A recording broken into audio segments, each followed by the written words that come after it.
জি আপু, ইফরাত আপনার তেজগাঁ কোথায় যাবেন আপনি? আমি যে লোকেশন দিচ্ছি ওখানে যাব, লোকেশনটা চিনি না, সো আপনি আমাকে একটু তাড়াতাড়ি নিয়ে যাবেন।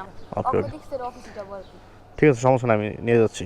যাবো। অস্থির লেভেলের একটা ধৈর্যের পরীক্ষা দিলাম ভাই। 1.5 ঘন্টা ধরে এই বসুন্ধরার ভিতরে আমি ঘুর করতেছি। 1.5 ঘন্টা পর অবশ্যই ভাই যে 170 টাকা ভাড়া নিয়ে এখন আমি যাইতেছি নিকেতন। যাত্রী পিক আপ লোকেশন থেকে ডেস্টিনেশনের দূরত্ব আছে ভাই 8.56 কিলোমিটার। যে ভাড়াটা পাঠাও দেখাইছে সেখান থেকে অবশ্যই যাত্রীর 20-25 টাকা ডিসকাউন্ট থাকবে মাস্ট। তো আমি কমিশন বাদ দিয়ে হয়তো 150 টাকা টিকাইতে পারবো। হ্যাঁ এটাই আমি আপনাকে এখানে নামাচ্ছি। আপনি কি বিকাশ করে দিয়েছেন? হ্যাঁ আসছে মেবি। এই যে সমস্যা নেই আপু। হেলমেটটা মানে রাইট সাইড নিয়ে মোটর ব্লগ করি আমি আর কি। তো আজকে আপনি কিন্তু আমার ব্লগে চলে আসছেন।